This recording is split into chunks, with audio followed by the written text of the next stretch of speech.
Hey, welcome to a new video. Today I am back at Daikoku Parking Area. Like, I feel I haven't been here in such a long time. With all the traveling that I've done over the last few months, over summer, and all the time dedicated to project cars and events and so on, I think I haven't been here in a good 3-4 months. So I thought this morning, the weather's looking nice after a bunch of storms have kind of been raining on Tokyo for so many days. Finally it's cleared up, and I thought, what a great Sunday morning to hit up Daikoku. So here I am, and it's actually not as busy as I thought, but that said, it might actually start filling up. It's still pretty early in the morning, and I think I'm just gonna start walking around and seeing what has shown up today. And I think I will start with this tiny little thing which I saw as we were driving in. This is a Subaru 360, but it's actually the station wagon version, which I think I've only seen in pictures. I mean, this must be so rare. There's a nice DC2 on T37 drives by. What a treat to see these little cars from back in the day. People still going to the trouble of maintaining them and actually running them, sitting on some sick little rims. Next to that is this Midori tuned R33 GTR, and it's actually finished off in that darker metallic silver, which is pretty unique, quite rare. Very fresh engine. You can see the brand new Nismo inlet plenum here. They've gone to the trouble of changing the washer and overflow tanks there. Brand new bits from Nissan. There's a Nismo outlet pipe here in carbon fiber. You can see the usual discoloration that happens with that piece, and the Midori airflow meter right there. I'm not sure what kind of horsepower this car will be running, but you can imagine it would be like 500 to 600, knowing the sort of work that Midori does. And I do love the setup here with the BBS and those crazy endless 6-ball calipers. Beautiful car. It's even part of the GTR Owners Club, the oldest GTR Owners Club in Japan. Started back in 1996. And funny story, my very first blog used to be part of the GTR Owners Club website. It's actually still live. You should go check it out. I'll put a link in the description. And it's basically the very few years that I basically started posting daily blogs from Japan. Quite cool. I check it out every once in a while just to remind myself where it all started. Next to the GTR, there's a long lineup of Honda Beats and some S660s in the way as well. Pretty sick selection of little Hondas. Looks like they're just about ready to leave. Look at this one here, sitting on Watanabe's. There's a bunch more over on this side. Starting off with this S660 with the Mugen carbon fiber grille. Another nice Beat.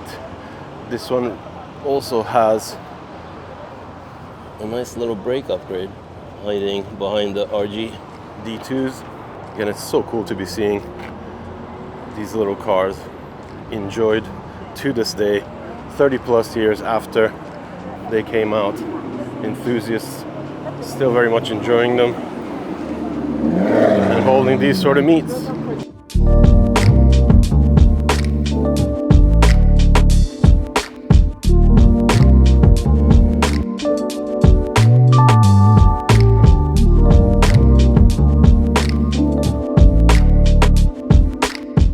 And let's start from Alex's car. This is the car we took down today to Daikoku Parking Area. That custom color looking super cool under the almost sunny skies that we have here today in Yokohama. Next to it, another Hachiroku, a GTV in white with, I think these are still the original BBS wheels the car came with. I could be wrong. You guys let me know in the comments. And across from the two Hachis, we have another pair of old school dream cars here, because when it comes to the best of the best of the kyusha world. You can never go wrong with a Kenmeri. Both cars are running Watanabe wheels. This one here is sitting on the original design, whether this one is actually running their new forged rims, the Forging R. This is actually the first time I see these fitted and out in the wild. Not fitted to a Hachiroku, because usually these tend to end up on 86s, so good to be seeing that here today on this beautiful Kenmeri. And check out the hood here. It's actually running the R35 GTR hood vents, the NACA ducts. So definitely a pretty heavily modified car. It would be crazy if the owner could come here and open it up for us. I'll try and find them, see if we can have a look at the engine bay. And of course, the oil cooler up there in front. All right, let's keep going. Next to the other Kenmeri is this 4-door R34 with a crazy wide body kit. And I have to say, this is one of the coolest FL5 Civic Type Rs I've seen. It sits so good on these C28s with the right amount of drop, nice and tight fitment. Right over here we have a nice pairing of 992 GT3s next to this Acura NSX, or at least a Honda NSX that's been converted to look like an Acura. It's got all the badging, but it remains right-hand drive and a Honda logo on the steering wheel. But yeah, always something that you do end up seeing a lot of in Japan, that need to go for the USDM look. Yeah, this is actually quite the surprise. Never did I expect to see a Gunther Works 993 Speedster here at Daikoku. Crazy looking machine, all carbon fiber, of course. You can see how well appointed the cabin is. Just look at the engine bay, so clean. 4 liters, Jersey, piggyback. What an amazing thing to be seeing at Daikoku. I never thought I would see anything like this here in Japan. So I was just chatting to the owner. He's brought it here to Japan back at the end of last year, so he's kept it here on a carne. That's why it's got Montana plates, and enjoying it here in Japan. Probably the only Gunther Works 993 here in the country. Unfortunately, it's going back to the US in a couple of days, but it'll be cool to meet the owner in the next couple of days and do a video with it, because you don't get a chance to see these things out in the wild. The crazy thing is, it does not have a roof. So this particular model is a barchetta, completely open. As you can see, there are no latches anywhere to be seen. So the owner carries an umbrella just in case he gets caught out, because we are actually in typhoon season here in Japan right now. So it's kind of a risky car to take out, especially in the last few weeks that we've had here. But yeah, they pump in on this beautiful carbon fiber.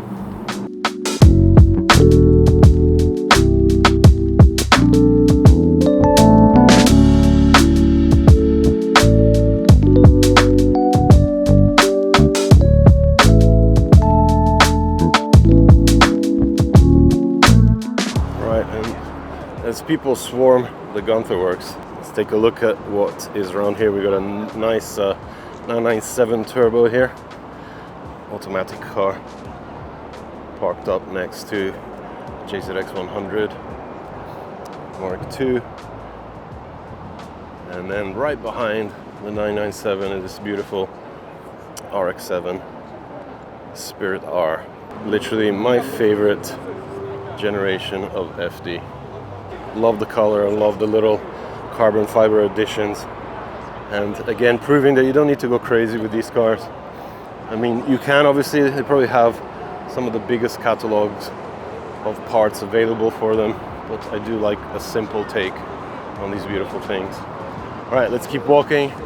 This TRD Altezza from Sapporo, of all places, so all the way from Hokkaido, sitting on BBS LMs, parked up next to this beautiful S30 Fairlady Z, which is hiding something very American here in the engine bay. That is a Chevy V8 fitting rather perfectly in the vast engine bay of the S30. What a crazy thing. You can see it's got Chevy mirrors. You never know what you're gonna come across here at Daikoku. You got another car from the US here. A Tacoma, of course, is never actually sold in Japan.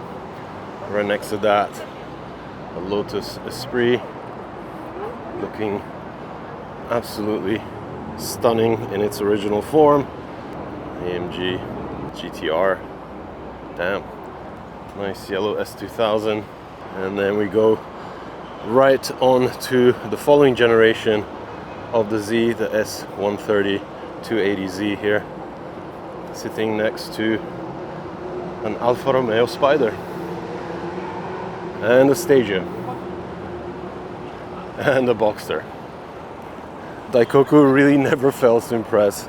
It's like a car show on our doorstep. I mean, we're really lucky to be living so close to this place, and you can come here anytime and enjoy checking out the crazy variety. And check out this 280Z here. It's actually had a hatch conversion, so it's sporting a little bit of a Bosozoku type look with that Kaido Racer inspired rear hatch conversion. Right, I walked up to the far side corner here of Daikoku. I spotted a bunch of R35s, including one finished in that Bayside blue inspired blue that the R35 was offered in a couple of years back. And we have a top secret tuned one here. And again, just to emphasize the variety, the lineup ends up with a modified ISF Lexus. It continues. We have a beautiful FC here idling away. Look how low this sits. And we have a beautiful Aston Martin arriving, parking up to that DC2 we saw earlier on.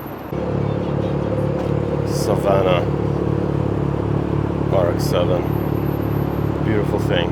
That's another old school car, CL65, the old school V12 bi-turbo coupe. This thing could do burnouts in top gear. I haven't seen one of these in ages. I'll keep walking here because this is beautiful 911 SC, which has had some safari type bumper work done to the back of the car. Not sure what's happening there. Kind of like a bull bar front and back. Interesting. I don't think I've ever seen anything like that ever done to a 911 here in Japan. And there's even a sump guard at the front, even though there is no sump to guard.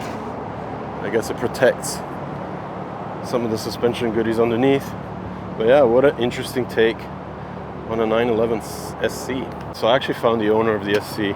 He actually bought the car like this, so it's being lifted, so it sits a little bit higher than stock. I'm gonna take a look at the engine. Oh wow, かっこいいね。コンプレッサーないし。はい。Completely stripped of the compressor for the AC, and Testarossa pulling in now.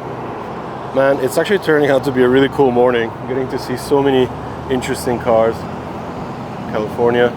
And in front of the SC, another Ken Mary, this time sitting on lightly colored Watanabe wheels, kind of like a faded gold center.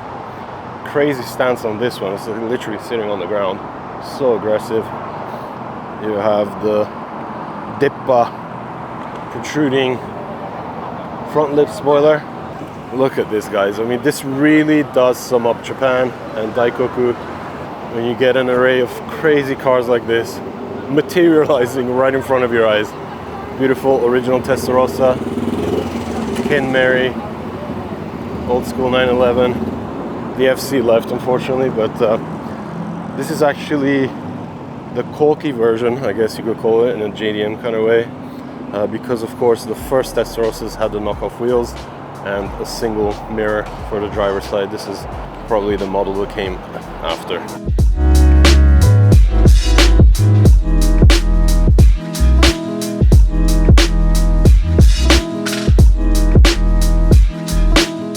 An Isuzu Piazza Nero. This is a car designed by Giugiaro and finished off in a very interesting shade of metallic yellow.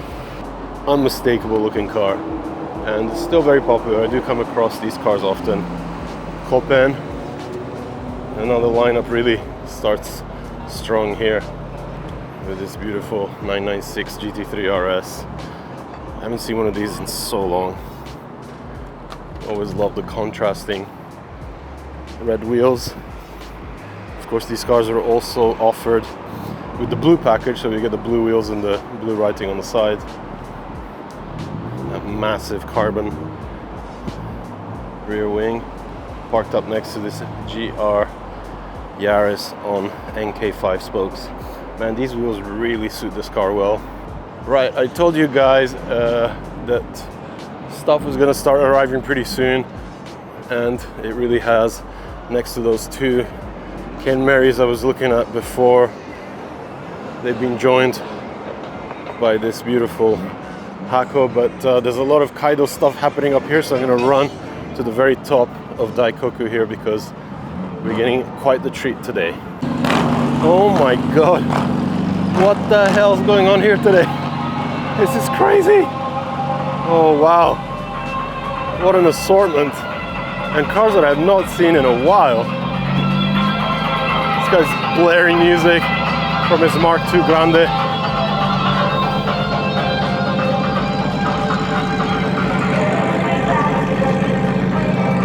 Daikoku never fails to impress. Let's head to the top here of the lineup to see what on earth has showed up.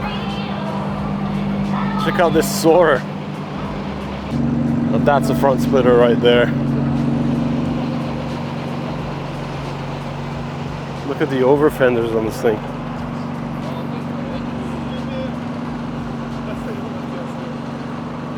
Super cool crown.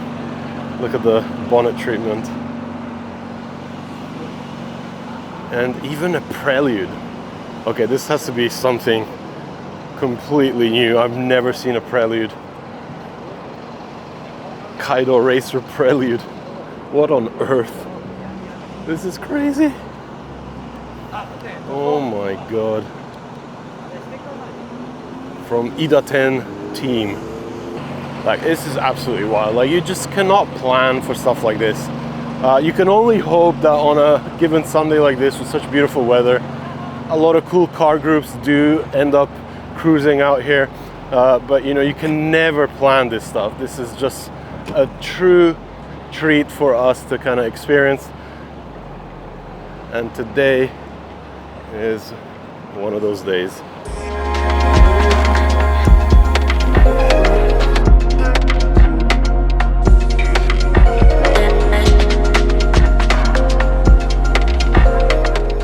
So cool. I just can't believe we got so lucky today.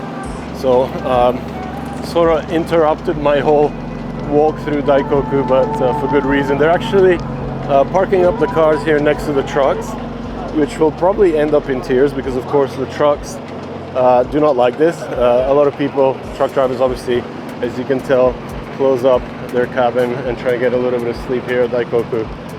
So when commotion starts happening right next to their trucks, they end up calling the police, which is right there, and they come and shut it all down. But if that does happen, at least we got lucky with the whole turnout. So I'm gonna keep walking.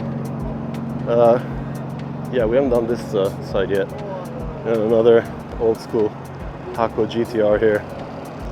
Again, with these cars, you never really know if it's the real deal. I mean, you can put a GTR badge on your Akoska, but if it doesn't have the S20 engine, it's not the real deal. Another beautiful 911 here. Got the American bumpers. Turbo wing. loving the look and the color matched wheels. Right next to that is a slightly older 911 2.7. A lot of vintage stuff today.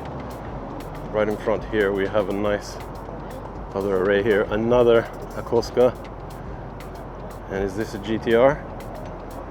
Yep, sure is. There's the S20 motor, straight 6, 2 liter NA, usually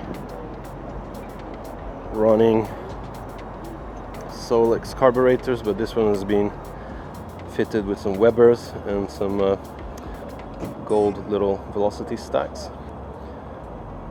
Beautiful car, obviously quite heavily modified. You see the Takoashi there, the headers.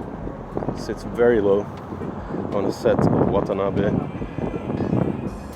And like a lot of these older cars, sitting on Shibata tires, 225, 45R14.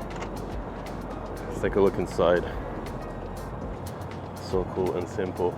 Right, where was I? Right next to that, we have another S30. We have a Nissan Laurel here that's sporting some crazy patina. It looks like they actually clear coated the rust, not wanting to restore or take away from the corrosion and oxidation, but rather preserving it. And again, this generation of Laurel is not really something you see often. That S30 is actually a 130, so 2+2 seating. The rear seats have actually been folded flat. But yeah, this is like the family version of the Fairlady Z. Let's keep walking. A nice white R32 GTR on some very period correct wheels. Color matched too. That's sitting next to this 350Z. Alright, as we keep going, we have another couple of R32s. This one's actually done away with the main spoiler. Let's take a look from the front. Nice silver pairing here. A couple of American cars ending up this lineup. They got a Z06 and that thing. Myra arriving, followed by a little Honda Beat here to join the meet that's happening, and that Koppen we saw a while back. This top section of the lineup starts off with a 180. I love the purple on this. Sitting on some really old school Yokohama Advan AVS's 5 spokes. 34 GTR on some Meisters, and another few 32s and all type of flavors. The FL5 here, followed by the Acura NSX we were looking at before, and the DC5 on white CE28 Superlabs. Another Kenmeri here, and another FL5. Man, there's so many vintage Nissans this morning. It's absolutely crazy. What a treat. This is actually from ProSpec. This is a very famous shop here in Tokyo. Well, we're in Yokohama now, but you know, general Tokyo metropolis area. ProStock is one of the oldest restorers of S20s and all sorts of generations of old school Skylines. We definitely need to plan a visit to that place because they do amazing work. And this Kenmeri is sitting on some Hayashi racing wheels. Potenza RE71 RS's. Beautiful, beautiful restored car. Paint is immaculate. And look at that gigantic exhaust. You gotta have the Pioneer parcel shelf and speakers back there. Right, I have to say, I actually had to look this one up. This is definitely the first time I ever come across a Mitsubishi Lancer Celeste or Celeste. I don't know if it's a French or Italian word. If it's Celeste in Italian, it would actually mean blue, pretty much the same blue as the Lotus next to it. But basically a kind of mid-sized coupe from mid-70s. Again, like I mentioned, it's a Lancer, so it would probably be sharing the platform and driveline from the other Lancers of the 70s. But what a great shape this version had. It kind of reminds me of American cars of the same generation, but again, you know, done in a very Japanese, compact sort of way. And that's precisely what the Japanese used to do back in the 60s and 70s. Get inspiration from Europe, from America, and create a concoction of designs to kind of create their own design language, because of course they didn't have the heritage back in the day. And they came out with beautiful, unique cars that are still being driven to this day. Nice 964 in guards red driving in. I'm actually blocking this parking spot. Sorry about that. Pristine Mizuwa car, burbling away, throwing out those unmistakable smells that only air-cooled Porsches do. And actually, speaking of Lancers, check out this Evo wide body. Perfect car to look at after the mid-70s Celeste. And the stuff just keeps coming. We've got a lot of exotics here this morning, but it's the older stuff that really stands out. Nice Primera here next to the Hako. I was actually looking at this earlier on. I got distracted by the Kaido Racers. So this runs an L series motor, Solix carbs, obviously pretty modified, and then the little cherry on top, a Fair Lady 432. This is the very limited edition version of the Z that was actually made to homologate the cars for racing. It runs the S20 engine from the Hakosuka, and it looks like it's being modified by our friend Ando-san at TA Auto. If you recall, we actually did a video on Ando-san. He's one of the most recognized specialists here in Japan working on 432s, Hakosukas, Kenmarys, all sort of vintage Nissans predominantly.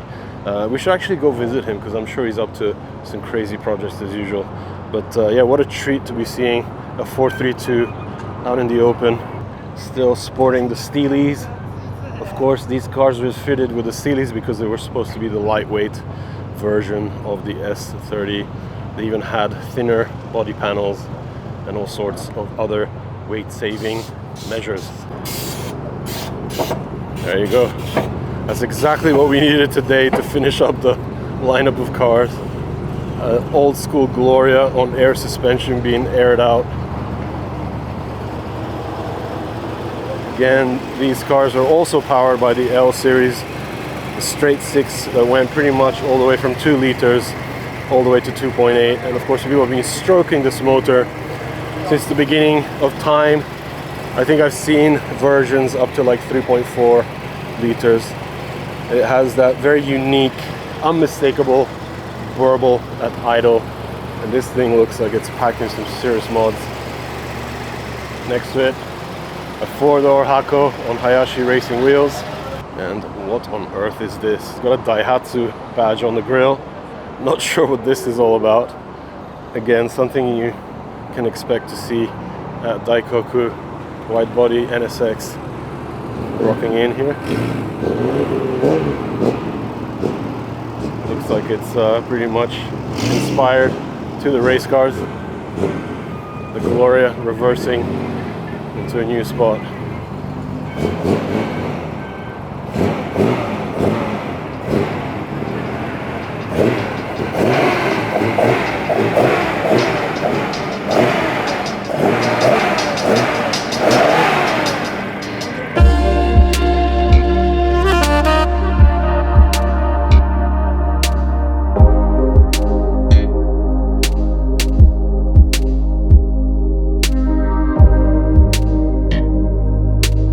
I think the only issue I have with Daikoku is literally my lack of attention. So, you know, when you see cars rolling and you start running and then you forget where you were.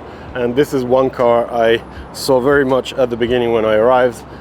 and forgot about it. But this is the original Fairlady 2000, the Datsun 2000, the very beginning of the tuning era for the Fairlady brand, because of course they started with these cars before the S30s, and they are potent little machines, very light. I've been in a few that Ando-san at TA Auto restored, and let me tell you, they are unbelievable when it comes to, like, you know, handling, and they're just fun cars. You know, anything that's light is going to be fun. And I think I see more interesting stuff coming in, so I'm gonna keep running. We got a 355 Berlinetta. It looks actually more like a challenge cup car than anything else. Sick 5-spoke wheels. Very JDM touch here is of course adding spoilers to everything. This is a new driver rocking his Continental.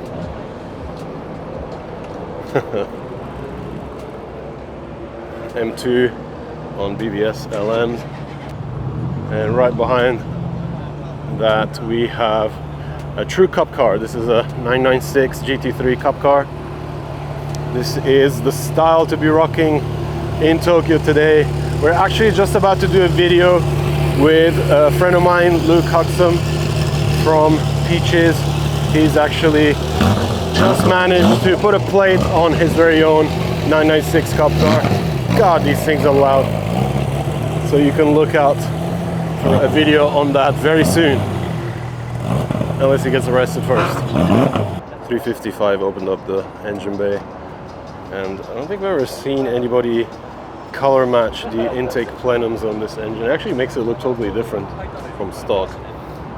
Like from far away, I thought he did an engine swap or something. Got a old school Eclipse, old school Benz wagon. Doesn't sound like a diesel. And right behind that, 80s series Supra. What looks like a Valside rear wing, over fenders. Wild looking thing. And here I am chasing cars again. Old school R30 rocking in. Alright, caught up to the Skyline. I love these boxy old coupes from the 80s. The interior on these things are just so cool. The angular design is very much carried inside. Props to people that, you know, enjoy running these cars, because we all know how hard it's getting. As the 432 leaves, right behind it, a 1966 E-Type coupe. What a beautiful car, lady driven, 4.2. Good Lord, what a treat. We are so lucky to see this stuff. Well, the Gunther Works is leaving. And as you guys can hear, as I called it before, those guys that parked next to the trucks obviously sparked the interest of the police. They're telling people to start packing up and leaving. But it's good, no problem. We've filmed enough for today. And as ever, I hope you enjoyed the episode. It's always so refreshing to come back here at Daikoku, see the crazy variety, including very rare stuff like a Gunther Works. Make sure you subscribe and check out the next video. There's a lot more cool stuff coming from Japan and around the world.